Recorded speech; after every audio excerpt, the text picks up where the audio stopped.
வணக்கம் நண்பா டோலிஸ், நான் உங்கள் மிஸ்டர் பேசுகிறேன். ஸோ நம்ம இந்த வீடியோவில் என்ன பார்க்க போகிறோன்னா, ரிங்கிலேயே மரணமடைந்த 5 ப்ரோ ரெஸ்லர் பற்றியாக நம்ம இந்த வீடியோவில் பார்க்க போகிறோம். ஸோ வித்தவுட் எனி டிலே ஸ்ட்ரெயிட்டாக வீடியோக்குள்ளே போகலாம். ஃபஸ்ட்டு யார் பார்க்க போகிறோன்னா, நம்ம அனோவா ரெஸ்லிங் ஃபேமிலியான கிரே ஆல்பிரைட்.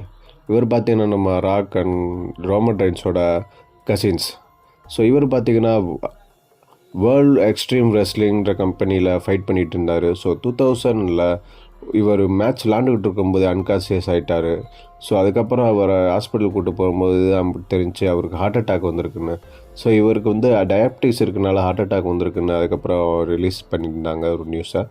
அது மட்டும் இல்லாமல் இவரோட இதுக்கு நிறைய ப்ரோ ரெஸ்லர்ஸ் ட்ரிபியூட் ஸ்பீச் கொடுத்துருந்தாங்க. எஸ்பெஷலி நம்ம ராக்கும் அவர் ஸ்பீச்சுக்கு கொடுத்துருந்தாரு. நெக்ஸ்ட்டு யாருன்னு பார்த்தீங்கன்னா உமன் ரெஸ்லரான மெரிக்கோ பார்த்தீங்கன்னா 1997 ஒரு மேட்ச் விளாண்டுக்கிட்டு இருந்திருக்காங்க. இந்த மேட்ச்சுக்கு முன்னாடியே நிறையா பிசிக்ஸியன் இவங்களை வந்து மேட்ச் பண்ண வேணாம், அவங்களுக்கு நிறைய அடிபட்டுருக்கு ப்ரீவியஸ் மேட்ச்சில் அப்படின்னு சொல்லியிருக்காங்க. பட் அதெல்லாம் அவங்க இக்னோர் பண்ணிட்டு அந்த மேட்ச் விளாண்டுருக்காங்க.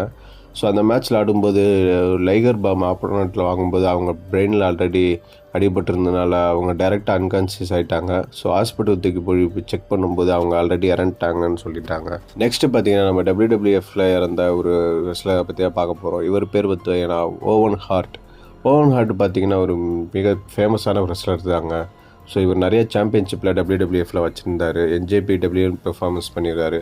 ஸோ 1999 பார்த்தீங்கன்னா இவர் ஒரு என்ட்ரன்ஸில் ஒரு எரினால ஒரு நிறையா ஒரு இது மாதிரி கட்டி தொங்க விட்டு அப்படியே வர மாதிரி பிளான் பண்ணியிருந்தாங்க.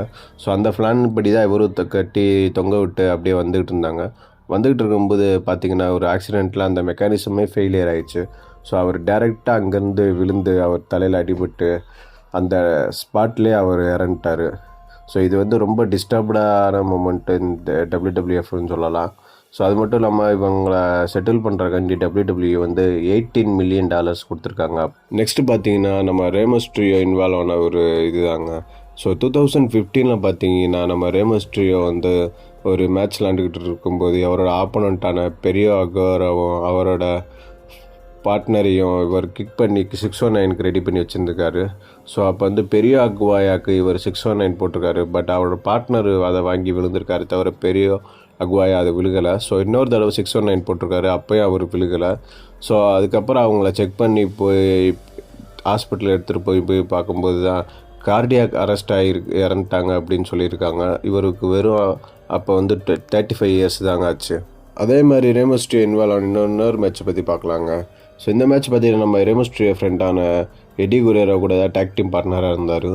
ஸோ 2 பேரும் வந்து JBL அண்ட் டிவான் டெட்லிக்கு ஆப்போனண்ட்டாக இருந்தாங்க.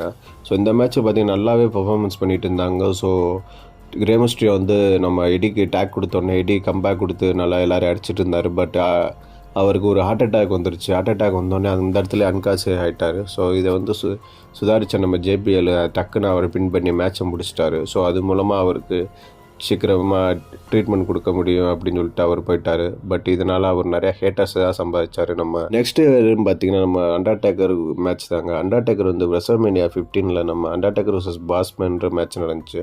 ஸோ இந்த மேட்ச் வந்து எலினா செல்லில் வச்சுருந்தாங்க. ஸோ ஆப்வியஸ்லி நம்ம அண்டர்டேக்கர் இதில் அவர் 2 stones pile driver போட்டு வின் பண்ணிட்டார். ஸோ வின் பண்ணது மட்டும் இல்லாமல் கேஜில் இருந்து மேலேருந்து ஒரு கயிறு கட்டி அவரை மொத்தமாக தூக்கு மாதிரி போட்டு தொங்க விட்டாங்க. ஸோ தொங்க விட்டக்கப்புறம் அவர் அதிலே தொங்கிட்டார். ஸோ இதெல்லாம் ரொம்ப ஆடியன்ஸ்லாம் ஷாக் ஆகிட்டாங்க. ஸோ அவர் அந்த கேஜ் எடுக்கும்போது கூட அவர் அந்த கேஜிலே தொங்கின மாதிரியாக இருந்தார். ஸோ இது ஸ்கிரிப்டட்னாலும் ரொம்ப ஆடியன்ஸ்லாம் ரொம்பவே டிஸ்டர்ப் ஆகிட்டாங்க. இது மூலமாக WTW என்ன சொல்கிறோம்னா, ரெஸ்லர்ஸ் எல்லாருக்குமே ரிஸ்க் இருக்குங்க. இது வந்து கம்ப்ளீட்லி ஃபேக் கிடையாது. இது வந்து ஒரு என்டர்டெயின்மெண்ட்டு தான். ஸோ அவங்க எல்லாரையும் ரெஸ்பெக்ட் கொடுங்க. இந்த வீடியோ உங்களுக்கு பிடிச்சிருந்துச்சுன்னா லைக் பண்ணுங்கள், கமெண்ட் பண்ணுங்கள், ரெஸ்லிங் பார்க்குறவங்க ஃப்ரெண்ட்ஸுக்கு ஷேர் பண்ணுங்கள். நீங்கள் நம்ம சேனலுக்கு புதுசுன்னா மறக்காமல் நம்ம சேனலை சப்ஸ்கிரைப் பண்ணுங்கள். So bye.